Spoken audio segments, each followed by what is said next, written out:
Hello, true crime fans from around the world and across the country. Welcome to the True Crime Never Sleeps show, right here from the Highwire Media Network studios in Dallas, Texas. I am, as always, your host, Larry Elise. And today's episode on a Murder Monday, we're actually telling you a story of survival, the kidnapping of Colleen Stan. But before we do that, give me your thoughts on this case in the comment section below, and feel free to give me any topics you want covered in future episodes. With that, let's dive into today's story. Our story starts in Riverside, California, where a girl named Colleen Stan was born in December of 1956. Her mother was a citrus grower, so she grew up around orange groves, which is pretty common in California. And this kind of made her city life feel awfully country because you have to have a lot of land to grow oranges. Colleen's parents were divorced, so she and her two sisters would go visit her dad and his new family on the weekends. Bonnie, Colleen's sister, says that all three sisters got along pretty well and Colleen loved to be outside. She liked to ride bikes, climb trees, and roller skate. You know what kids do at that age. Colleen actually didn't love her stepdad at her mom's house very much, and so this made living with her mom rather hard. So at 14 years old, Colleen Stan moved out of her mother's house and moved in with her dad, Jack. Her sisters actually joined her about a year later. Around Colleen's senior year of high school, she fell in love with a boy and decided to quit school and get married. I'm here for following your heart, and I support this, but sadly, the marriage ended after only about a year. So Colleen moved back home. But she didn't want to be home. She was a young adult. She wanted to see the world. She wanted to explore, meet new people. She had such a free spirit, which made her fit right into the 70s. So Colleen decided that she would move out of California and ended up in Eugene, Oregon with some friends from Riverside. So her and her friends are like, let's move to Eugene. Her and her friends found a small apartment with only mattresses on the floor, but they were happy. On May 19th, 1977, and once again, on May 19th, 1977, Colleen decided that day that she was going to make her way back to California, to Westwood, to surprise her friend for her birthday. So she's in Oregon, she's like, I'm going to make my way back to California to surprise my friend for her birthday. It was about a 400-mile trip, and Colleen, without a car of her own, would need to hitchhike the whole way. As we know, hitchhiking in the 70s was fairly normal if you didn't have a car, but as we know now also, it was very dangerous. So Colleen catches a ride and makes it all the way to Red Bluff, California by the afternoon. And once dropped off there, she walks up the ramp to Highway 36. She only had about 100 miles to go. 20-year-old Colleen stands on the side of Antelope Boulevard with her thumb out. A car pulls off to her side, a car full of boys, telling her that they will take her wherever she wants to go. Colleen says, absolutely not. Another car with a young couple pulls over, but they aren't traveling as far as she needs to go, so that doesn't work out either. It's not until a couple of days later, when Colleen's family and friends haven't heard from her, and she had never shown up to her friend's birthday in Westwood, that people begin to suspect that something had gone wrong. Okay, on the fourth day of Colleen missing her roommates, it's not until a couple days later when Colleen's family and friends haven't heard from her, and she had never shown up to her friend's birthday in Westwood, that people begin to suspect that something had gone wrong.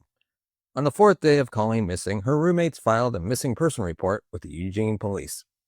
Police ask around, but there's not much going on when someone goes missing, hitchhiking, because they have no idea where they even ended up and where to start. They could have just run away. There's a million strangers. There's no ties. It's hard. So days turn into weeks, and nothing comes up. Colleen is still missing. Colleen's family begins their own search. After about a month of no clues, they retrace Colleen's route from Eugene to Westwood, filing missing person reports with every single police station they go along. Months go by, and there's no trace of her. She literally vanished. After 4 years of a stagnant case, Colleen missing, Colleen's family had all but lost hope. That was until March 1981, when Colleen's family got a call. And who was on the other end of the phone other than Colleen herself? Colleen tells them that she's fine and she was coming home to visit. So when Colleen shows up to the family house with her boyfriend named Cameron, her family is so confused. She doesn't look like herself. She's skinny, she's dressed in homemade clothes. She isn't acting like the Colleen they knew who had gone missing 4 years earlier. 4 years later, they randomly get a call from her and she shows up, and it's her. What is going on? Colleen's family decides Colleen is in a cult. That's where she's been. She's missing. She comes back with this strange boyfriend. She's completely different. She just dropped off the face of the earth without a clue. Now she's just randomly back. She's definitely in a cult. This is where she's been. And they decide not to push her on it or pressure her for fear of scaring her away again. They don't want to be like, well, what are you doing? Where have you been? Why aren't you calling? Because they were worried that if she's in a cult, they're going to be like, you can't talk to your family anymore. So they believe if they accept her for what she's doing and don't ask a lot of questions, she will continue to visit them. Colleen's boyfriend, Cameron, this mysterious boy or guy, really, who showed up with her, yeah, he was older than her and he didn't stay long. So they don't really know much about him. He kind of dropped her off, walked her inside, and left. They caught up with her, they go through family photo albums. They do tell her, like, hey, we've been searching for you. We thought you were dead. But they don't push it. She's like, oh, yeah, and they just kind of left it up in the air. So Cameron comes back the next morning. Colleen sleeps there, and her boyfriend comes back the next morning to pick her up. The family takes a photo of the couple, and Colleen throws her arms around Cameron, and they both smile big, and then they go. Colleen's family wonders, will we ever see her again? Like, when's the next time? She promises she'll see them again, but when's the next time? Months go by, and then a year. No word from her. Their fear is coming true. Another year, and they don't hear from her once again. I mean, I think I have some thoughts about this. One, the cult is actually not that far off. I mean, that seems pretty likely to me. And there's other theories of what it could be based on what we know now so far. But let's keep it going and see how it actually plays out. So August 10th, 1984, this is 3.5 years after the last visit from Colleen, but 7.5 years from when she first went missing. Colleen shows back up at her family's front door with a boyfriend. And then she says hi, not the same person who she was, disappears, and then 3 more years go by, and she shows up again. So confused and excited once again, Colleen's family is like, where have you been? Like you just dropped off the face of the earth again. But they are not prepared for what Colleen tells them next. So 7.5 years ago, back on May 19th, when Colleen had already turned down those 2 other vehicles while hitchhiking that day to see her friend for her birthday, after about 40 minutes of standing on Antelope Boulevard, a blue Dodge Colt pulled over, and Colleen peered in. It was a young man and his wife who was also holding their 8-month-old baby. Like, this seems like a safe option for if you're hitchhiking. I mean, a couple with their 8-month child is a good option to take, I mean, compared to all the other people it could be. So Colleen told them she was needing to go to Westwood, California. And the couple tells her that they are heading that way and they can totally give her a ride. Colleen hops in the back seat and is grateful to get a ride from these nice people. Small talk is pretty usual when hitchhiking, but this young couple is asking Colleen a lot more questions than normal. Where are you from? What's your name? How many family members do you have? And Colleen begins to feel uneasy pretty soon after getting in the car. The couple stops for gas and Colleen gets out and goes to the bathroom. She has a thought while in the bathroom to just walk away. Yeah, don't get back in the car. Find another ride. Like, you're feeling a little uneasy. But she ignores it. She's like, you're overreacting. And she continues. She just goes back out and gets in the car. And when Colleen gets back in the car, she notices that the couple had moved something. She's not sure where from. A small wooden box sitting in the back seat next to her. So it's on the seat like a wooden box. The couple, their baby, and Colleen continue on the trip. The man suddenly tells Colleen, hey, we're actually going to stop at some ice caves. Do you mind? And also, you want to join? Colleen agreed. She feels stuck. This is her ride. They're in the middle of nowhere at this point. She's like, sure, I guess I can, like, ride along with you while you go to these caves. When they pulled over for the presumed stop that would be these ice caves, the man and his wife promptly jumped out of the car. The wife brings the baby over to a stream that's nearby the road, begins playing in the stream with the baby. And so Colleen is kind of unsure, so she's taking her time, and she goes to get out of the car. The man opens the rear door for her. And then, as Colleen goes to step out, she notices the man is holding a knife in his hands. So he puts Colleen's hands behind her back and he handcuffs them. Colleen is like, what has happened? Like, is this really happening to me right now? Did this guy really just open a back door and get in here with me and is handcuffing me? So with the knife against her throat, the man asks Colleen if she will do what he tells her to do. Colleen, of course, says yes. He then lays Colleen down on the rear seat, and this is where the little box that they had put in the back near her start to make sense. There was a small box with a circular opening on one side, just like a circle, like a hole in the box. The man opened the box up, stuck Colleen's head in the box, and closed it back up.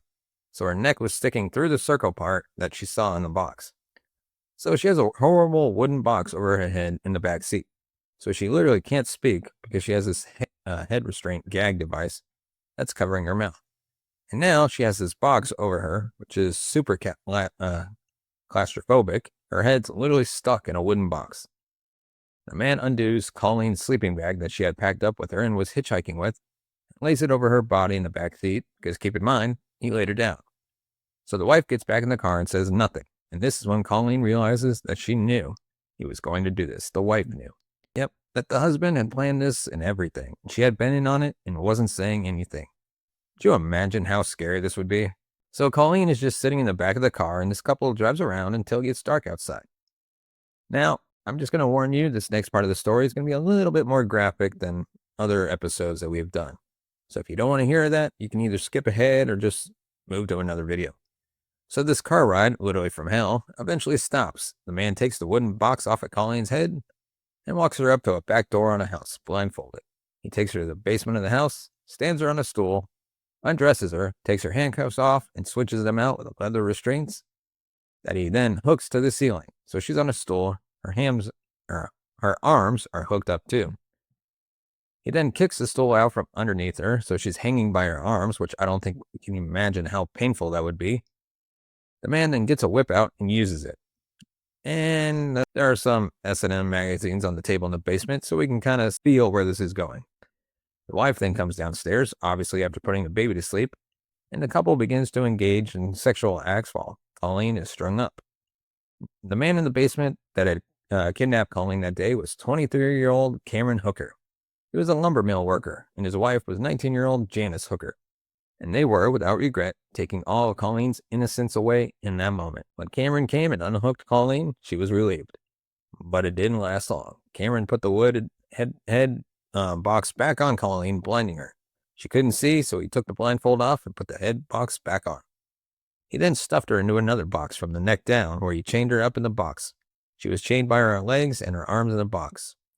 So she's chained inside a big box with a little square cutout at the top of her head to peep through.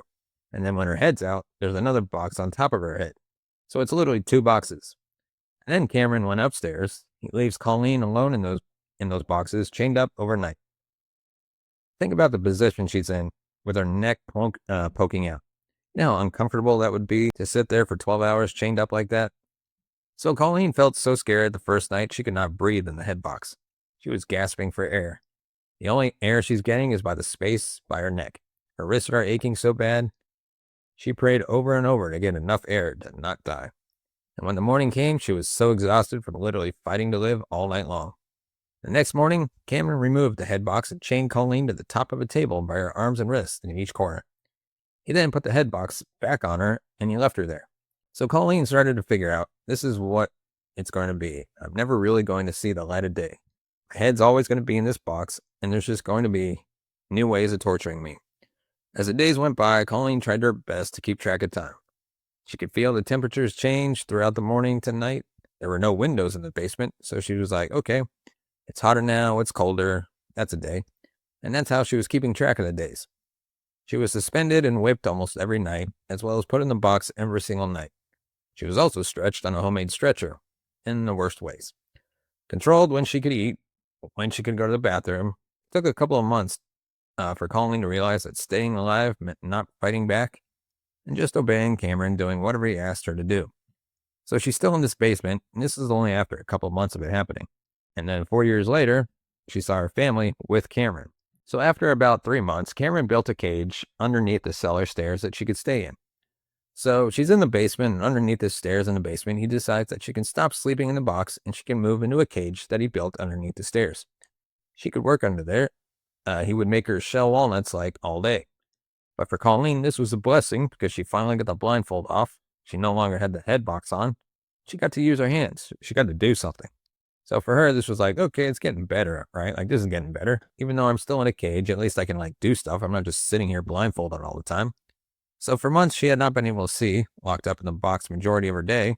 So now she can see. And as you can imagine, her eyes are probably not well adjusted. It went from being black to actually being able to see during the day. So by January 1978, Colleen had been missing for 8 months when Cameron handed Colleen a contract that made her his personal slave for life, with all these details attached. It's like a real piece of paper. He's like, you need to sign this contract to be my slave for life. And so Colleen signs it because Cameron doesn't really give her a choice. Cameron told her that he was part of this secret organization called the Company, and that every man was part of this organization. The company had slaves, and the company was powerful. They were powerful people. And if she disobeyed them, even if she ran away, the company would find her and kill her. So it wasn't just him she needed to be scared of. So once Colleen signed it, she was assigned a new name. She was also taken out of the basement, sometimes during the day. They gave her a nightgown to wear, and she could do chores around the house. So basically, they were brainwashing her so she wouldn't run away. Yes, scaring her with the company. Even if we give you more freedom, you can't go because they're everywhere. They have eyes. They've got things bugged. That's what they were telling her. So she goes upstairs and works during house chores as a slave, as well as also being a bondage slave for him whenever he felt the need. So she was not allowed to speak unless spoken to. She couldn't look anyone in the eyes. She had to address Cameron as master, Janice, his wife, as ma'am. Janice told Colleen that if she ever tried to run away, she might as well be dead. That's how powerful the company is. They would kill your family if you ever tried to escape. Janice, the wife, hated Colleen. She treated her like the "you're that girl that my husband sleeps with." So about 1 month later, Cameron took Colleen to his and Janice's bed and tied her up. And with Janice on one side, Cameron began sexually assaulting Colleen for the first time, and then he put her back in the box. This was a big deal because Cameron and Janice had agreed that he could have a bondage slave as long as sex was reserved for her, his wife. But obviously, this is not the case anymore. He just raped Colleen in front of Janice. So it's no longer just this bondage slave. It's now also a sex slave. And on a regular basis, Cameron would force himself on Colleen after this. But it was also a secret from his wife, and he always wore a condom. Didn't want to get her pregnant. Almost a year after being kidnapped, Cameron moved his family to a mobile home out of town. And this mobile home didn't have a basement for her to go to sleep in at night. So he built a ventilated box that was kept underneath the couple's bed. Think of it like an oversized coffin, and that's where Colleen was kept, under their bed. Yeah, it gets worse. The basement was better than this. It's just horrible. She was using the bathroom in this coffin. She would hear everything going on above. Just imagine how torturous and degrading that would be. This is when Colleen found out that Cameron had also tortured his wife, because she would sleep underneath them, and she could hear what he would do to her. And also, Janice got pregnant and had another child at this house on the bed above Colleen, while Colleen was in the coffin below listening. As time went on, Colleen was given more freedom. She took care of the kids sometimes. She did more chores around the house, and even from time to time, she was allowed outside. And she would see neighbors. The couple told neighbors that she was a live-in babysitter, and so no one was suspecting that she actually slept underneath her bed in a box and was assaulted whenever they wanted to. So finally, they stopped putting her in the box, and they just started locking her in the bathroom at night with a chain around her neck, which was just another step up for Colleen because she no longer had to be in this dark box underneath the bed and laying down all the time. During all of this, Colleen was actually allowed to read the Bible, and God was her light in the darkness at this time. He was her saving grace. After 4 years of being in captivity in March 1981, Cameron told Colleen that the company had called and said that it was time for Colleen to go home and see her family. He told her they bugged everyone's phone and they would be monitoring the visit. There would be cameras in the house. He said, if you say anything, they will come in immediately. They are waiting outside. They will kill everyone. Colleen believes this is true. She believes this is about power for Cameron, proving that he still controlled her, even if she was around her family, giving her the ultimate freedom after kidnapping her. So Colleen wanted to say something to her family when she went, but she could. She really believed the company was outside waiting to kill her. Or them, I should say. So she sat back and she played her role and played her part. The next day, when Cameron came to pick her up, she posed for a picture with them. And this picture does confuse people because her arms are around Cameron. She's smiling, Cameron's smiling. But Colleen says it's because she was taking what she could once she would walk out the door. It wouldn't be until 3.5 more years that she would see her family again. When they got home from that visit, things took a turn for the worse for Colleen, and she's not sure if it was because Janice was upset that Cameron had taken her to visit her family, or if it was something else. No matter what it was, Cameron began keeping Colleen in the box coffin underneath the bed once again. And it was a lot of time, sometimes only letting her out for an hour a day. So she would sometimes lay down in that box coffin underneath their bed for 23 hours a day. And that's so unhealthy too. That's just insane. Excuse me. But Colleen wouldn't give up. She was like, I'm not going to die. Even though she wanted to. She was going insane in the box. She was like, I'm not going to give up. So by age 27, Colleen had been held captive for 7.5 years. The kids were now old enough to go to school, and Cameron would go to work every day. And so it ended up just being Janice home alone with Colleen most days. And Janice actually began taking Colleen out of the box when she was home and they ended up reading the Bible together, and then they started doing it pretty actively after that. The dynamic kind of began shifting between Janice and Colleen, and they were, wouldn't, you could almost call it friends, but obviously it's not. They started to become friends, for whatever you want to call that. Janice was like, this needs to end. What we've been doing to you is not good. Kind of figured she'd realize this 7 years later, like, give me a break for fuck's sake. So in May of 1984, Cameron lets Colleen sleep on the living room floor for the first time in years. Colleen is not sleeping in a box at night. Colleen and Janice begin going to church together. They're going out, they're going shopping together, and they finally decide that it would be okay if Colleen gets a job cleaning hotel rooms nearby during the day. So Colleen's going out by herself during the day, but she is told that the company's watching her every move. Janice and Colleen kind of become like sister wives. Like, I don't know how to explain it, but they form this bond together over the fact that Cameron is like acting as her husband, kind of. But Cameron's not acting like Colleen's husband, obviously. She's a victim in this situation. But they start to form that bond a little bit. And Janice ends up going to their pastor and kind of describing the situation, but not like she's a slave, more like, we have this love triangle going on. Do you think this is okay with God? Of course, the pastor's like, no, God does not approve of that. Janice decides to go to Colleen's work after that, and she tells her, hey, the company in that slave contract you signed in the underground network he's told you about, it's not real. There's no company, sweetie. So Colleen's world is rocked. Like, she fully believed that there were men watching her every move all the time. That there were men sitting outside the house when she went to visit her family. That if she ever disobeyed Cameron or tried to escape, that she would be killed instantly. So August 10th, 1984, the next day after Janice tells you that the company's fake, Colleen takes off. She buys a bus ticket. The company wasn't real. She wasn't actually a slave bound by a contract. She calls Cameron from a payphone at the station and tells him, I'm not your slave. I know the company is not real, and I'm leaving, and there's nothing you can do about it. So, after 2,700 days, Colleen gets on a bus and leaves for home. She's physically free, but is she mentally free? Who knows? Colleen refuses to go to the police after telling her family all about this, about the last 7.5 years. She's just scared, and so much time has been taken away from her, and she says, no one's going to believe me. I had a job. I came home and saw you guys. No one's going to believe that I was there as a slave. No one's going to believe that I was mentally enslaved by these people when I had as much freedom as they had given me. Like, she's like, no one's going to believe me, and I'm embarrassed, and I want to go. Janice reached out to Colleen after and begs her, please don't go to the police. Like, I'm glad you're home with your family. Please don't go to the police. Me personally, I'd be like, fuck you, bitch. And she says, give Cameron a chance to change. Like, we had given you all this freedom. He was moving on. Give him a chance to change. And that's just ridiculous. Like, lady, I'd hang up on her. Almost like crazy, she almost made it seem like Cameron let her go, not that Colleen had escaped. Cameron wasn't ever going to let her go. He was just giving her more freedom to prove that he had all this control over her, no matter how much freedom he gave her. Can't believe that the wife is okay with this for 7 years, then goes, oh, hey, it's fake. It's bad. I'm sorry. My bad. Like, yeah. So Colleen's like, don't worry, I'm not going to the police. They're not going to believe me anyway. Colleen tries to move on. She struggles, obviously, though. She was depressed, anxious, felt unworthy, and also sick because you can't sit in a box for almost 7.5 years and be physically well. She felt like a stranger in her own home. She'd go to work with her dad every day because she didn't want to be home alone. She ended up getting a job at a local hospital cleaning, and she tries to wrap her head around dating. But she's like, I don't think I could ever date again. Around this point, Janice calls Colleen after picking up her kids and leaving Cameron.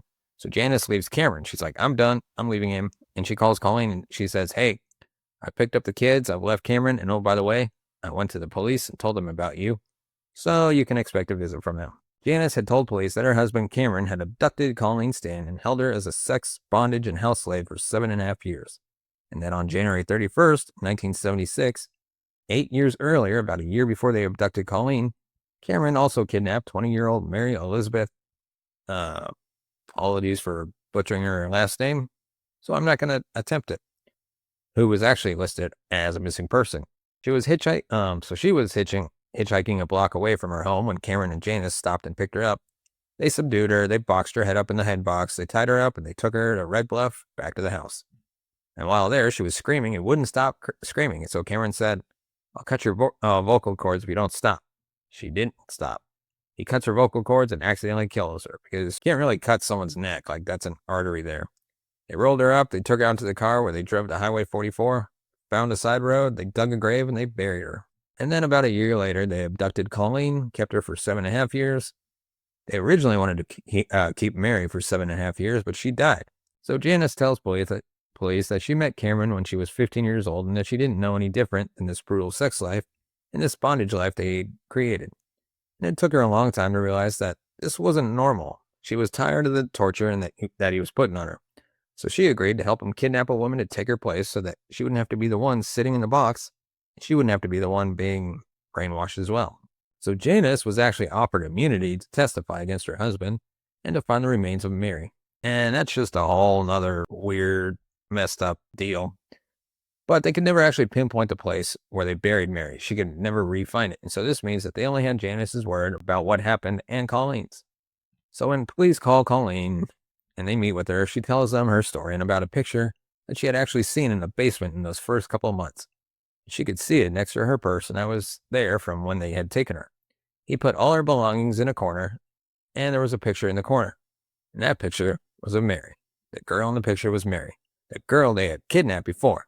So on November 18th, 1984, Cameron Hooker is arrested for the abduction and torture of Colleen Stan. Police search the trailer, they find the head box, the stretcher, the bondage material, and they find a hole that he had been building in the floor of the backyard shed, meaning that he was planning on moving Colleen from the living room to this hole in the shed in the backyard. So the torture wasn't over.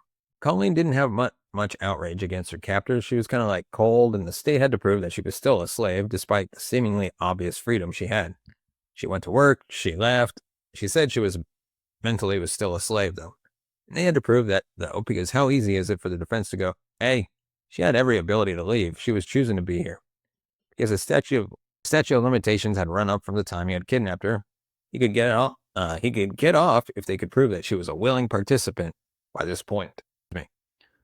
Because they said, oh no, he did kidnap her, that's true, but she turned into a willing participant, and you could hold him accountable for that. That's how they're going. Colleen actually learned how to bottle her emotions for years. We now know that's how she survived. He killed another girl for screaming, so Colleen had just shut down. She just did what she was told to do. So reliving her trauma at trial would be no different. When she got up on the stand, she didn't shed a tear. She had outrage. She just shut down, answered the questions, got through it, was very blunt. But this was hard because the jury wanted to see, an emotionally enslaved woman. They wanted to see someone who had suffered, someone who was traumatized. She was just very to the point, like, this is what happened, ... et cetera, et cetera, et cetera. But we have to understand, this is how she had been for the last 7 years. Excuse me. So the biggest impact of trial was Colleen talking about life in the box. They actually brought the real boxes in, and they had other people climb in and show what it would be like to spend 23 hours a day in a coffin underneath someone's bed. They had Colleen explain how she couldn't breathe in the box. She was starving. She was going to the bathroom in the box, and how insane that would make someone. She explained the torture of being shocked, burned, stretched, all these horrible things. So the defense comes back and they surface some letters that Colleen had actually written to Cameron during and after her enslavement, and they're trying to prove that she had become a willing participant. Because in these letters, she does show some affection for her captor. And there's also the picture of her with her family and Cameron that makes it show that, she's happy. And what does this mean? And that she had a job and she was saying nothing. So Cameron said they had consistently told each other they loved each other towards the end of the enslavement.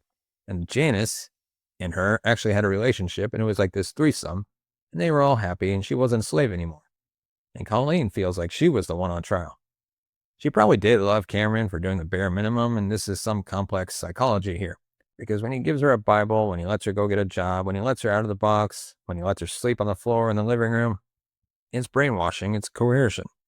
And this can't be misconstrued as love. Quote, thank you so much, Cameron, for moving me out of the box onto your bed and letting me on the living room floor. I think he's starting to love me. That's not love. We know that's not love. But when you've been a slave for 7.5 years, you can get confused. And this is evidence. This is factual evidence. This isn't like, this is psychologists saying this is totally possible. So after 2 days of deliberation, the jury found Cameron Hooker guilty on all counts. The judge sentenced him to 104 years and called him the most dangerous psychopath he'd ever dealt with. He really is. Like, he's a literal psychopath. And a part of me feels that at trial, Cameron was like, well, she could have left, so maybe she did. Maybe she was willing. Like, I feel he probably convinced himself of that too. So Colleen actually goes on and has a daughter, but life has not been easy for her since the whole thing. She's on her fourth husband, and she says it's been hard for all of her husbands because they can't really be helpful in this situation. She's like, it is just a part of me. It's traumatic. It's changed who I am, and it's hard. They say, oh, yeah, we can handle this, and it just becomes too much. So Colleen still has pain, physical pain, every day from sitting in a box for so many years of her life. Her hair has begun to fall out. She basically doesn't have any hair because of the lack of vitamin D that she didn't have for so long. She was inside for so long that her hair has died sooner. She had to have shoulder surgery from being hung so often by her shoulders. She has spinal issues from laying down for too long. Her spine started to grow funky. Colleen hopes that her story helps people move on from whatever is keeping them back, because she works at that every day. She says that she works at not letting this keep her back, that she has dreams and hopes, and it's hard, but she tries to choose every day to follow those dreams and hopes instead of sitting back and remembering this stuff. Let's not also forget about Mary, the other possible victim. Her family still does not have closure, and no one has been charged with her disappearance or murder because they can never find her body. So her remains are out there somewhere. So if you know anything, please call the Chico police. And Cameron actually had a parole hearing in 2022, and fortunately, it did not go in his favor. In California, there's a rule that you have to demonstrate bad behavior inside a prison as well to stay in. So Colleen wasn't able to just to go to the hearing and go, this is what he did to me, keep him in. Cameron also, they have to check a box saying that he's had bad behavior in prison as well to keep him locked up. So he would have had to do something bad in prison as well to stay inside. It can't just be bad enough that he killed someone. That's the rule for, yeah, your outside crimes just can't leave for themselves. So Colleen is going to the hearings, testified, which sucked for her. It sucked that she has to go relive that every single time just to keep him in prison. And there are petitions that you can sign also to keep him in prison. Excuse me. And so we will honor her story. And that's why I didn't, there was worse details, but that's why I did share more details than normal because it's her story and she tells it this way. So I'll tell it this way. And remember Mary and her family too. Keep them in your hearts as well as Colleen. But that was the story of Colleen Stan, the girl in the box. That one was a rough case. Don't know how to explain it, just a crazy one. I'm glad she's alive. I just hope she's okay. I mean, I don't know if you'll ever be okay, but it definitely changes you, but hopefully you can be as okay as much as possible. Let me know your thoughts in the comments section below, what you thought about this case. And, of course, give us a thumbs up if you like our video. Hit that subscribe button down below. Hit the bell notification button to be notified of future videos. And, of course, before we go, we'd like to thank our sponsor, NordVPN. This episode was brought to you by NordVPN, the cybersecurity tool I genuinely don't go online without. Look, we're all online constantly, scrolling, streaming, shopping, checking emails at the airport, logging into a sketchy hotel Wi-Fi. But most people don't realize that every time you hop onto a public network, your private data is basically up for grabs. That's your passwords, your browsing history, even your bank info. It's like leaving your front door wide open. That's why I use NordVPN. With just one click, Nord encrypts your connection so nobody, not your internet provider, not the coffee shop sketchy Wi-Fi, not some shady hacker at an internet cafe, or even that creepy guy at the airport sitting next to you, can see what you're doing online. It's like having a secure tunnel between your device and the internet. But it's not just about security. NordVPN also unlocks a world of content. Want to watch a show that's only available in the UK? Boom, one click, and you can switch your virtual location and have access to all new content. Want to access sports streams, games, or YouTube videos that are blocked in your area? Done. Best of all, it works on your phone, laptop, tablet, even your smart TV. And if you're like me and hate buffering, you'll love this. NordVPN is the fastest VPN on the market, so you get full protection without slowing you down. Right now, NordVPN is hooking up my listeners and viewers, that's all of you, with a huge discount on a 2-year plan plus 4 extra months absolutely free. That's like getting over 2 years of privacy, freedom, and peace of mind for less than the price of a monthly streaming subscription. Just head on over to the link in the description and check out NordVPN today. Protect your privacy, unlock the world, do it all with NordVPN.